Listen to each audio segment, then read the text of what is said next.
All right, everybody, you are listening to the Talon WFPCLP 105.3 FM range and online at WFPCLP.com. If you want to get a hold of the show, definitely instant message on AOL Instant Messenger WFPCLP.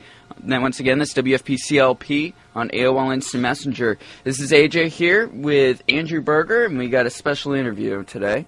Yes, that's right. It is our pleasure to interview the newly chosen president of Franklin Pierce University, Dr. James Birge. Dr. Birge will take office in this summer. Thank you very much for joining us, Dr. Birge. Well, thanks for being available to me. I'm appreciative of your time and the listeners, and I'm looking forward to being up in Ringe. Thank you very much. So just let everyone at home know a little bit about you. What's your background? Where do you come from? Sure. Well, I was raised and educated in New England. I grew up in Massachusetts. I did my undergraduate work at Westfield State in Massachusetts, and then went on to do my master's studies at Plymouth State in the Granite State. Shortly after that, I entered my professional career in student affairs at Bryant University in Rhode Island, and had in my early career a student life track, and so that brought me out to Colorado, where I worked at the University of Colorado, a small international university known as Dorado Heights University. And then I made a subtle change in my career and went over to the academic side and worked as a faculty resource person at Regis University in the Center for Service Learning. From there, over that time, I'd earned my PhD at Gonzaga University in Spokane, Washington, and started looking at what my next steps would be. I left higher ed campus life for about 8 years and worked with an association of college presidents known as Campus Compact in Pennsylvania. And then my most recent work was at Wheeling Jesuit University in West Virginia here as the executive vice president. So what is it that attracted you to Franklin Pierce University? Well, I think there are a number of things. The first is that from my experience at Wheeling Jesuit, I knew that I was on a presidential track. I had served as the interim president for 1 year when the president who hired me had to resign due to health. And during that year, I learned that I was capable of serving as an academic president. I did my work, so I started looking for and getting recruited for academic presidency. In that process, someone nominated me for the Franklin Pierce position. As I spoke with the search executive and learned more about the institution, I realized that it had the kind of mission that resonates with my own values, educating men and women to be leaders of conscience, as the mission of Franklin Pierce.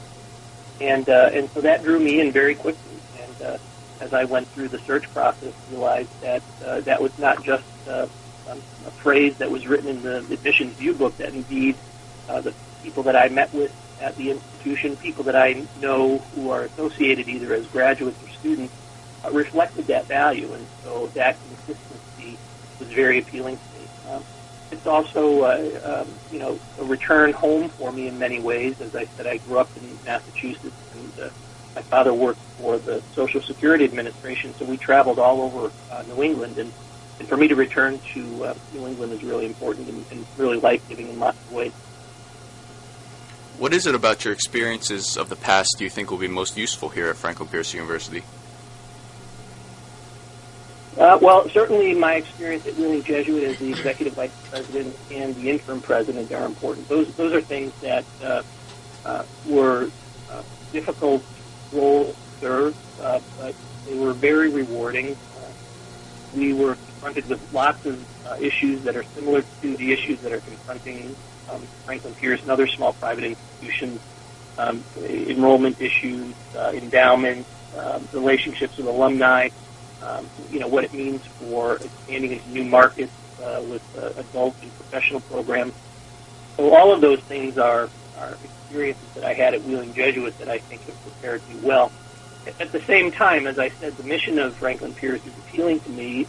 For a dozen years or so, I worked at Regis University and the Pennsylvania Campus Compact, where my role was really to elevate the kind of education for students that made them be, or encouraged them to be thoughtful, discerning individuals in community, and to understand that there's a role that all of us play in developing community life. And from those experiences, they seem to resonate well with the mission of the institution and the things that I've heard from people who are there. And so I'm excited about going back into that work and being able to talk about the mission of the institution and the goal, which is to educate thoughtful men and women to take leadership roles in society. Now, Franklin Pierce being where it is, we're in New Hampshire, we're out in the woods a decent amount. There isn't a lot outside of the campus for students to go to, so student life is very important outside of the academic sphere of the university.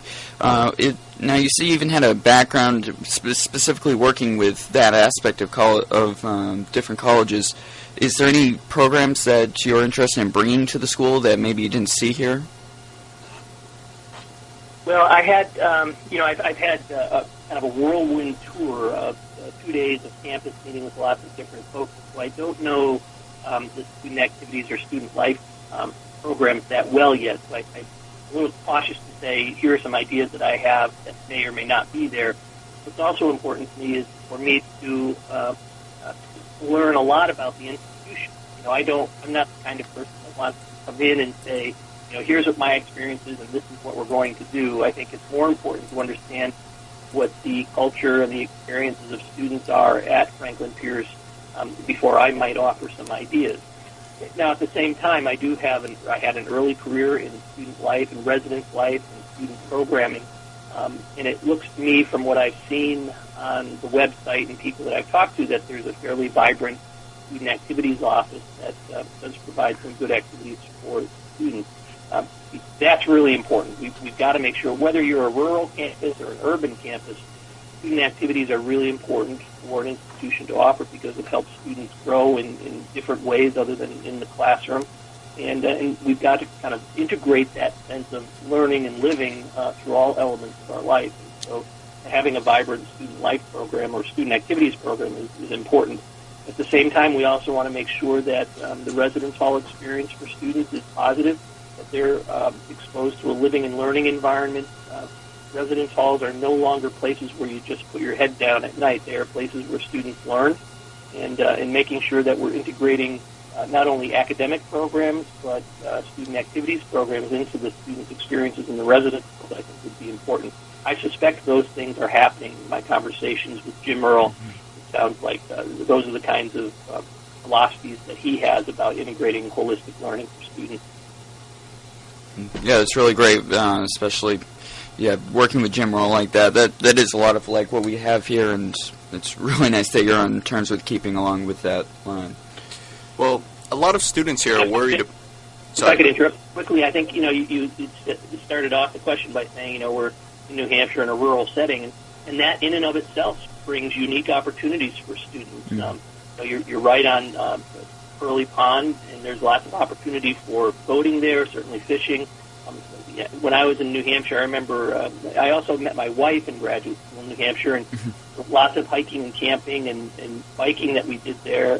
So those are in and of themselves activities that Franklin Pierce can offer that other institutions and places where I've been may not have been able to offer. So even though you qualified the question by saying you're a rural campus, I think that brings unique opportunities that don't exist in other places. And I'm hoping that that's an opportunity for students. It's certainly something that my family and I are looking forward to. We've spent a lot of years in Colorado. We enjoy hiking and backpacking and mountain biking, and we're hoping to get back into that. And if my knees will allow. It's definitely, that is a huge aspect of the campus, especially with our campus recreation department. It is something that I know a lot of students enjoy, and me and myself personally, it is one of the reasons I came here. So that is definitely, absolutely 100% true. Yes. You just need a resource for it.